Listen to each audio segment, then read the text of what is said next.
Today I'm going to tie the Magic Green Mckenzie Caddis. I'm going to start with a Dairiki number 300 size 16 and 1x long and a Vivas 60-knot thread. I start by pinching off the barb of my hook and secure it in my vise. I pinch it off first in case I break the hook. I don't do it once I've finished. Once I've got it secured in the vise, I'm going to wrap the thread around my finger to give me some additional grip, and I'm going to lay a thread base down to the barb of the hook, breaking or cutting off the waste piece in the process. Next up, I'm going to add some wax to my thread. And I'm going to use some of my Hare's Ear Ice Dub in an olive color. This is where the magic comes from.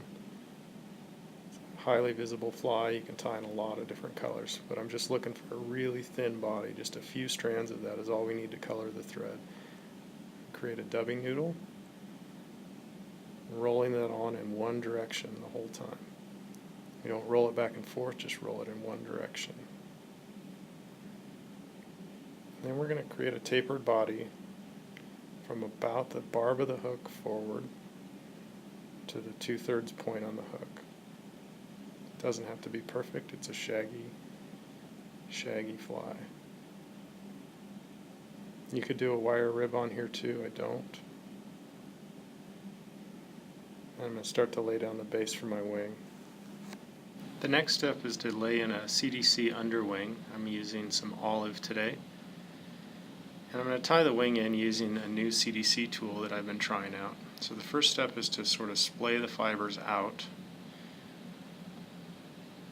And then I'm going to get my CDC tool, which is just a series of small little forks, and I'll slide those up over the top of the feather. And then what I do is I trim off that little tag, because when I'm folding the ends around later, that I'm learning that creates some problems. So now I'm just going to roll the feather on, almost like I'm hackling the tool. And it's going to allow me to get a hold of those ends and control them without fighting, tearing off little clumps at a time. So I just create one big clump, and then I slide it off the tool.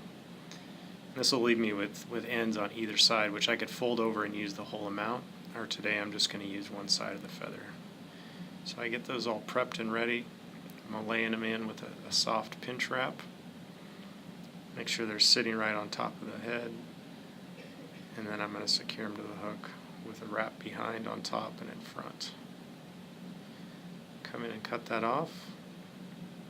Check my wing, make sure it's sitting the way that I want to, and continue securing it to the hook. I don't want to create a ton of bulk under there, so I'm pretty sensitive to the number of wraps that I'm going to take on this head, because it creates problems later.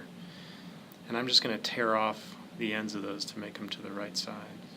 The next step is I'm going to tie in some compared-on deer hair, just like I was tying an elk hair or deer hair caddis. So I'm going to select off a clean patch and trim it off and brush out the underfur. Don't get a wing that's too big here, because you're going to have to tie a hackle over the top of those cut ends once we get done. So this one got a little bit big, so you just want to be careful and not get too carried away with it. Once I'm done with that, I'm going to put it into the hair stacker, and again, I always put my ends in backwards. I don't go through the bell. Minimizes the opportunity for blunt ends to get flipped around in there. And I'm just going to give it a few taps. If you bang it on the table or hit it a bunch of times, it'll actually blunt out some of those nice, soft, clean ends.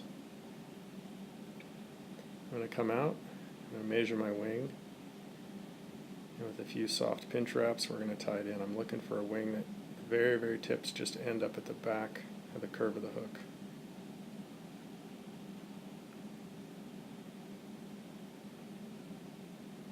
Come in soft and slowly start to tighten down and secure. I'm really pulling those tips up so they sit correctly and don't spin on the hook.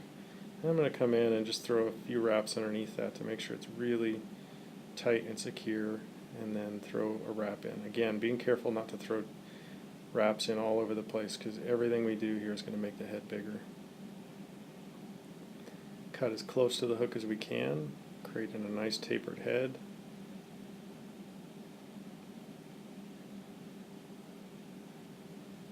And then I'm going to start to make the bullet, as I call it, the bottlenose of the head, so that we've got something for the feather to sit on. We want it to be nice and smooth and tapered, so there isn't a big transition from the thick part of the head where we tied that all the way down into where we're trying to finish off.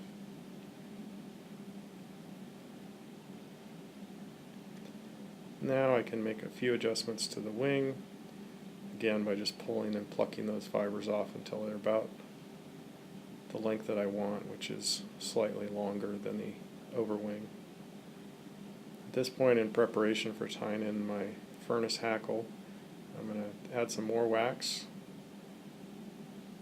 Just gives me good grip with the thread and also with the feather once I get the feather tied in.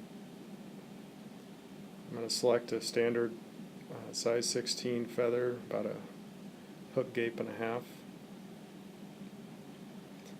I go up just above where the feather colors start to transition, make a cut, and then I'm going to cut on either side of the feather. I think it's better than stripping down to the bare stem. It gives you something for your thread to hold on to. And I'll tie it in on the side closest to me. And then I'll add a little bit more wax, get down to my finish point, and then I'm actually going to half hitch so I can get my thread out of the way. I'll put that over on the holder.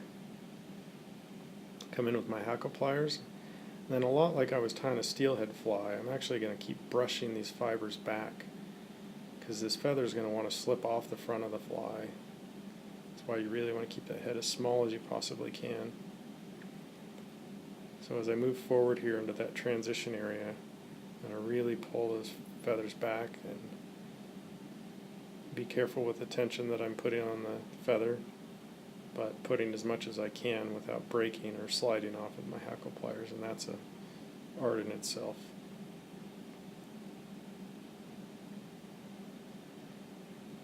Get as much as I can on there to minimize the size of the head at the front. And then I'm going to come off and secure down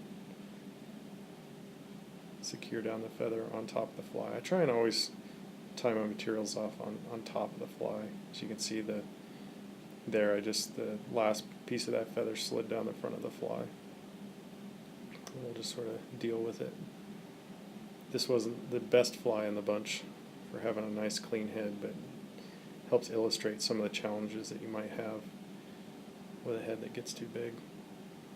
The wax really helps. I'm going to again pull everything back, start to finish that head before I come in and clean things off. You could actually totally finish this fly before making any of those trims.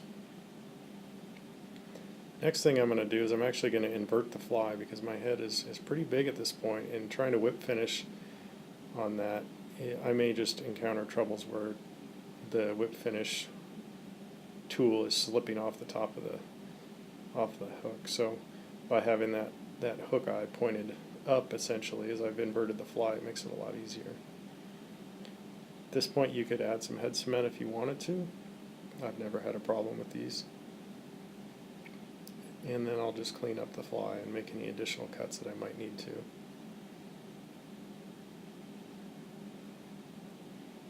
Then I'm going to pull those hackle fibers that I pulled back the whole time forward so that they sit in a more natural position once I've got them good and secure.